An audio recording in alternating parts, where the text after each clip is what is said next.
Hey now, it's the Bergie and Booker Show, and it is another fabulous day here in sunny Florida. Congrats to everybody who's got their lacrosse season going, and congrats to the college basketball teams that are now making their way towards the bubble. Joe Lenardi's got his bubble teams going on. It's all coming to fruition right now for sports fans. Terps picked 10th in the Big Ten preseason basketball. They're tied for third right now. Nice. That's overachieving. It's amazing what a good coach can do. They've had the talent the last couple of years. It's amazing. Anyway, you got an exciting weekend ahead of you. What do you got going on? Headed down to Naples to do the Southwest Florida Shootout, and it's going to be unbelievable. Shout out to Tom Rotans, set the whole thing up. Great guy from Ward Melville. We got Marquette, Michigan in the first game at 3 o'clock on the Big Ten Network Plus. I got that. Doing the game with Tommy Maricek, who is one of the all-time great players of all time. Is that a double all-timing? No. Double all-time? No, he may deserve double all time. I don't know. There's not many that do. Tommy might be one of the all-time best players of all time. There you go. Yeah, so, Michigan Marquette, Michigan Josh Zawada, congrats. He just eclipsed the 100 career goal mark. And they got Bobby O'Grady from Marquette, 3-time Conference Player of the Week on the offensive end. He's racking up accolades. So that's the first game. And I'm expecting that game to be about a 13-12. And you know who I'm picking to win? Marquette. The team with 13. They win the 13-12 game every time. Every time. They're undefeated. The team with 13 wins the 13-12 game. So you can put yourself in a category with Bob Schreiber because he loves it when I do that. Second game, Ohio State against UVA, top-ranked UVA. Ohio State's got a solid squad, and they are a tough out. Jack Myers, Colin White, just some of the names I've been studying and prepping for. These guys really know how to matriculate the ball down the field efficiently. They don't shoot themselves in the foot. From all the video I've seen, they have a lot of good pieces in their puzzle. And then obviously UVA, Schellenberger, everybody talks about him all the time. And Right. He deserves it. But we're going to glass over that quickly because he's probably going to win the Tewaaraton. So he's going to get his accolades. He doesn't need accolades on the Bergie and Booker Show. No. Uh, We don't promote UVA guys on the Bergen. Well, no, Peyton Courier, the Diesel, that guy is legit. He can play well in tiny spaces, and he's also athletic enough and agile enough for a bigger guy to play well in open spaces. And then Ricky Miezan, unbelievable player. He is an athlete times 3. Played football at Stanford, was a linebacker there, kept his lacrosse stick in his car every day so he could still hit the wall with the Stanford girls team. The Stanford women's team is phenomenal, by the way. You know, that reminds me, do you see what Dante Trader's doing for the Terps? No, I'm not doing a Terps game this weekend. Okay, so, I'm talking about football guys. I tell you what, the two-sport athlete, please get your kids playing multiple sports. Starting safety on the football team. Yeah. Top 10 recruit coming out of high school for lacrosse.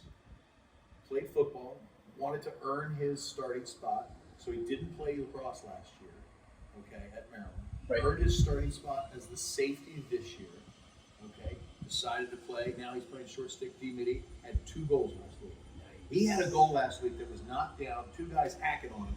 He gets back up, runs down, blows another guy off, turns and shoots. Looked like a football player. Very athletic. But Very Jeff Cook-ish. you're not doing his game this week. No, I'm not. That's awesome. Ricky and Dante are 2 phenomenal athletes. Parents, get your kids playing multiple sports. So I'm going to root for Ohio State because I don't root for UVA That's in fine. anything.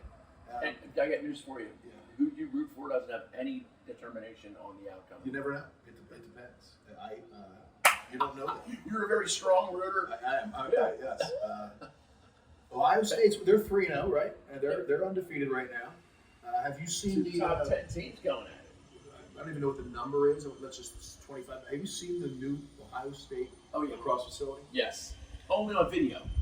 The What a bless up. Nick, shout out Nick Myers. Good work. the carpet is heated so that they don't have to shovel the snow.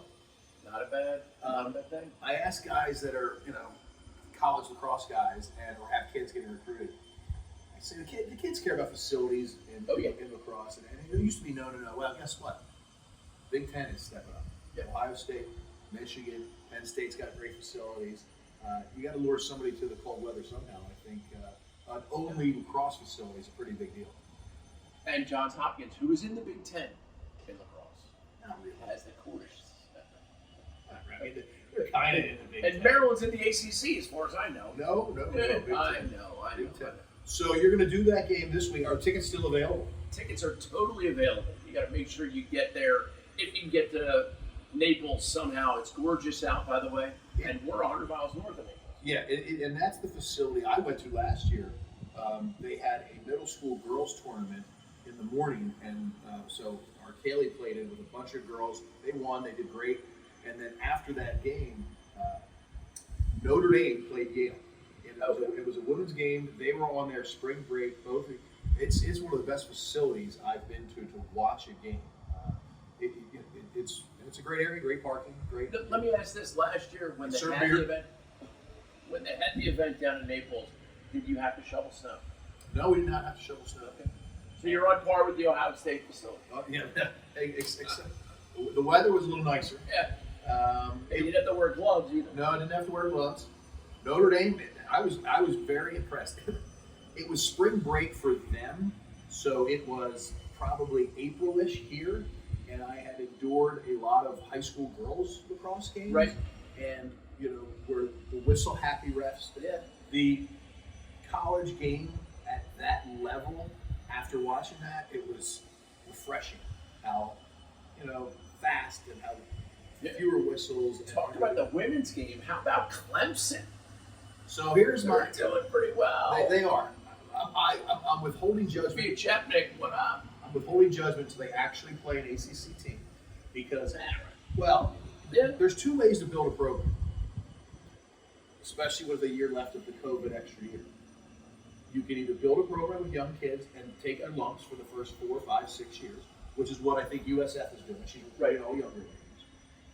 Or you can say, screw it, we're going to take a bunch of transfers. Yep. And they have a whole bunch of girls that have played serious minutes at serious schools in their 5th year. That's the landscape right now with COVID doing what COVID did. Well, I get it. And it's over. That's over after this year. There's no more extra years for COVID. You got to go back to the old-fashioned person roster. Yeah, you got to go back to the old-fashioned red shirt, the medical red shirt. Yeah. Who's that wrestler in Maryland that took his 8th year of college? Between red shirt, medical red shirt, and a COVID year, he's 8 years. So I raised my hand. I'm joking, Mom. You and I both know I did not go for 8 years. I went for 5, but it's still. What's wrong with a bonus year? Nothing except when you're. I'm all for staying there as long as possible. Yes. But the idea of wrestling at 25 or 26 against 17, 18-year-olds seems a little much. Yeah. But anyway, so that's your weekend. You're calling the game, Tom? Tommy Marichek. And they're both on Big Ten Plus. Big Ten Plus, which you can get with the Big Ten app. I have it, so you can watch all of the games. Yes. So are you going to pick somebody, or you're not allowed to pick anybody? Can't pick. I actually did that once. I was doing some games for ESPN, and somebody asked me to pick a winner, and I picked a winner, and people jumped all over me like, you're broadcasting the game. You can't pick a winning team. I'm like, well, a kid that I coached is now coaching one of the teams. So, yeah, I'm kind of hoping they do well.